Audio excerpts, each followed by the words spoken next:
ಉಳ್ಕೊಂಡ್ಬಿಟ್ಟಿತ್ತು. ನಾನು 2017ರಲ್ಲಿ ಮಾಡಿದ್ದು 18ಕ್ಕೆ ನಾನು ಹೋಗ್ಬಿಟ್ಟೆ, ಅಧಿಕಾರದಿಂದ ಹೋದೆ ನಾನು. ಆಗ ಇನ್ನ 132 ಕೋಟಿ ರೂಪಾಯಿಗಳನ್ನು ಕೊಡಬೇಕಾಗಿತ್ತು, ಕೊಡ್ಲಿಲ್ಲ. ನಾನೇ ಬಂದು ಅದನ್ನು ತೀರಿಸಬೇಕಾದಂತ ಪರಿಸ್ಥಿತಿ.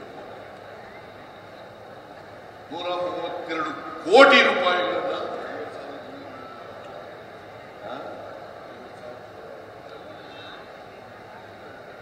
ಈಗ ತೀರಿಸಿದ್ದು. ಈಗ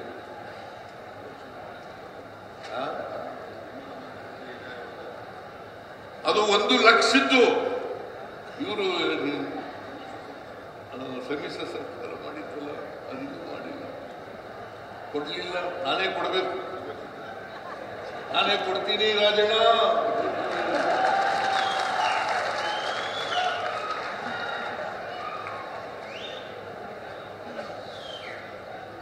ಕೊಡೋಣ ಕೊಡೋಣ, ಹೆಸರು ಅವರಿಗೆ. ಇದು 1 ಲಕ್ಷ ಸಾಲ ಮನ್ನಾ ಮಾಡಿದೆ, 1 ಲಕ್ಷ ಸಾಲ ಮನ್ನಾ ಮಾಡಿದೆ ಅಂತ ಹೇಳೋದು ಅವರಿಗೆ ಹೆಸರು. ಸಾಲ ತೀರಿಸಲು ನಾವು. ಆಮೇಲೆ GT ದೇವೇಗೌಡ ಹೇಳ್ತಾ ಇದ್ರು, ಉದ್ಯೋಗ ಕೊಡುವಾಗ ಯಾರು ಕೋಆಪರೇಷನ್ ನಲ್ಲಿ ಡಿಗ್ರಿ ಮಾಡಿದ್ದಾರೆ, ಪದವೀಧರರಾಗಿದ್ದಾರೆ, ಡಿಪ್ಲೊಮಾ ಮಾಡಿದ್ದಾರೆ, ಅವರಿಗೆ ರಿಸರ್ವೇಶನ್ ಅನ್ನ ಕೊಡಬೇಕು ಅಂತಕ್ಕಂಥ ಒತ್ತಾಯವನ್ನು ಮಾಡಿ ಅಪಾಯಿಂಟ್ಮೆಂಟ್ ನಲ್ಲಿ, ಎಂಪ್ಲಾಯ್ಮೆಂಟ್ ನಲ್ಲಿ ನಾನು ಇದ್ರ ಬಗ್ಗೆ ಗಂಭೀರವಾಗಿ ಪರಿಶೀಲನೆ ಮಾಡ್ತೇನೆ ಅಂತಕ್ಕಂಥ ಮಾತುಗಳನ್ನು ಹೇಳಲಿಕ್ಕೆ ಬಯಸ್ತಾ ಇದ್ದೆ. ನಾನು ಯಾವಾಗ ಕೂಡ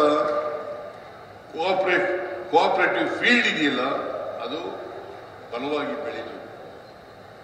ಜೀವನದ ಎಲ್ಲ ನಮ್ಮಲ್ಲಿ ಅದಕ್ಕೆ ಸಮಪಾಲು ಸಮಬಾಳು ಅಂತಕ್ಕಂಥ ತತ್ವ ಅಡಕಾಗಿರ್ತಕ್ಕಂಥದ್ದು ಇದರಲ್ಲಿ, ಫೀಲ್ಡಲ್ಲೇ, ಕೋಆಪರೇಟಿವ್ ಕ್ಷೇತ್ರದಲ್ಲೇ ಸಮಪಾಲು ಸಮಬಾಳು ಅಡಕಾಗಿರ್ತಕ್ಕಂಥದ್ದು ಇದರಲ್ಲೇ. ಅದರಿಂದ ಯಾರು ದುರ್ಬಲರಿದ್ದಾರೆ, ಆ ದುರ್ಬಲರು ಶಕ್ತಿಯುತವಾಗಿ, ಆರ್ಥಿಕವಾಗಿ, ಸಾಮಾಜಿಕವಾಗಿ ಶಕ್ತಿಯುತವಾಗಿ ಬೆಳೆದು ಸಮಾನತೆ ಏನು ಬರ್ತದೆ? ಸಮಾಜದಲ್ಲಿ ಸಮಾನತೆ ಬರ್ಬೇಕಲ್ಲ. ಬಸವಣ್ಣ ಹೇಳಿದ್ರು,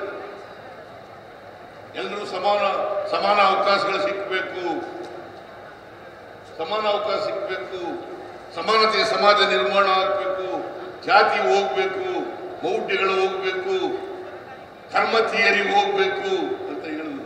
ಆಗಿದೆಯಾ? ಯಾವಾಗ ಹೇಳಿದ್ರು?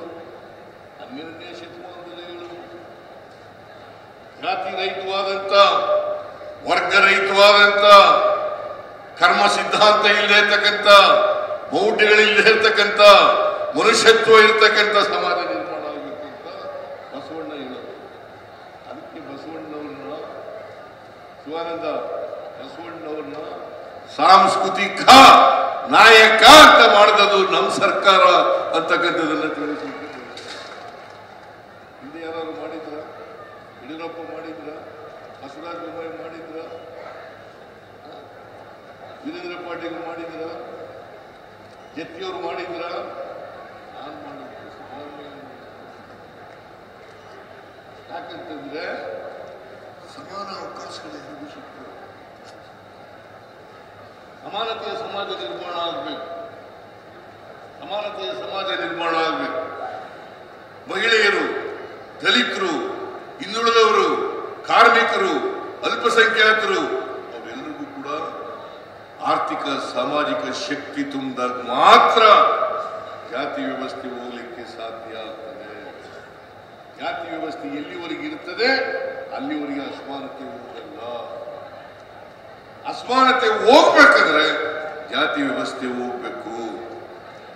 ದುರ್ಬಲರಿಗೆ ಆರ್ಥಿಕ ಸಾಮಾಜಿಕ ಶಕ್ತಿ ಬರಬೇಕು. ಅದು ಬಂದಾಗ ಮಾತ್ರ ಹೋಗ್ಲಿಕ್ಕೆ ಸಾಧ್ಯ. ಅದು ದುರ್ಬಲರಿಗೆ ಶಕ್ತಿ ಬರಬೇಕಾದ್ರೆ ಸಹಕಾರ ಕ್ಷೇತ್ರದಿಂದ ಸಾಧ್ಯ ಆಗ್ತದೆ.